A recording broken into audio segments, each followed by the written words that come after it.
ചാലിശ്ശേരി മുലയംപറമ്പത്ത് കാവ് ഭഗവതി ക്ഷേത്രത്തിലെ പൂരാഘോഷം വെള്ളിയാഴ്ച. ഇതിന്റെ ഭാഗമായ പ്രസിദ്ധമായ പതിർവാണിഭം വ്യാഴാഴ്ച നടക്കും. വൈകിട്ട് മുതൽ കാർഷിക സമൃദ്ധിയുടെ ഓർമ്മയും പഴമയും പെരുമയും വിളിച്ചോതി ക്ഷേത്ര മൈതാനത്ത് വാണിഭം നടക്കും. വൈകിട്ട് 5 മുതൽ വെള്ളിയാഴ്ച പുലർച്ചെ വരെയാണ് ക്ഷേത്ര പരിസരത്ത് പരമ്പരാഗതമായി നടത്തിവരാറുള്ള പതിർവാണിഭം നടക്കുക. ഉപ്പു മുതൽ കർപ്പൂരം വരെയുള്ള സാധനങ്ങൾ പതിർവാണിഭ സ്ഥലത്ത് നിന്ന് ലഭ്യമാണ്. ഉണക്ക മത്സ്യമാണ് വാണിഭത്തിലെ പ്രധാന ഇനം. ആദ്യകാലങ്ങളിൽ കൊയ്ത്തു കഴിഞ്ഞാൽ ജന്മിയിൽ നിന്ന് കൂലിയായി കിട്ടുന്ന നെല്ലിൻ്റെ പതിര് നൽകിയാണ് ജനങ്ങൾ ഉണക്ക മത്സ്യം വാങ്ങിയിരുന്നത്. അങ്ങനെയാണ് പതിരുവാണിഭമെന്ന പേര് വന്നത്. പതിർവാണിഭത്തിൽ കൊമ്പൻ സ്രാവ് മുതൽ നാട്ടിൻ പുറത്ത് കാണുന്ന വരാൽ വരെ വിൽപ്പനയ്ക്കായി ഉണ്ടാകും. കൂടാതെ വിവിധതരം മൺപാത്രങ്ങൾ, പഴവർഗ്ഗങ്ങൾ, കത്തികൾ, മുറം, കൈക്കോട്ടുതായ, കയറുകൾ, പച്ചക്കറി വിത്തുകൾ, പായകൾ, ചൂൽ, പച്ചക്കറി എന്നിവയടക്കമുള്ള വസ്തുക്കളുടെ വിൽപ്പന നടക്കും. വ്യാഴാഴ്ച വൈകിട്ട് 6 മുതൽ 12 മണി വരെ പാതയിൽ ഗതാഗത നിയന്ത്രണം ഉണ്ടാകും.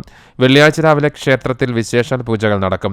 ഉച്ചയ്ക്ക് ദേവസ്വം പൂരം എഴുന്നള്ളിക്കും. വൈകിട്ട് മലപ്പുറം, പാലക്കാട്, തൃശൂർ ജില്ലകളിൽ നിന്നുള്ള 96 ദേശങ്ങളിലെ തട്ടകത്തമ്മയായ ചാലിശ്ശേരി ക്ഷേത്ര മൈതാനത്തിലേക്ക് ഗജവീരന്മാരുടെ അകമ്പടിയോടെ പ്രാദേശിക പൂരങ്ങൾ മൈതാനത്ത് എത്തും. കേന്ദ്ര പുരാഘോഷ കമ്മിറ്റി നേതൃത്വത്തിൽ നടക്കുന്ന കൂട്ടിയെഴുന്നള്ളിപ്പിൽ തലയെടുപ്പുള്ള കേരളത്തിലെ 35ഓളം ഗജവീരന്മാർ അണിനിരക്കും. പൂരം CCTV തത്സമയം സംപ്രേഷണം ചെയ്യും.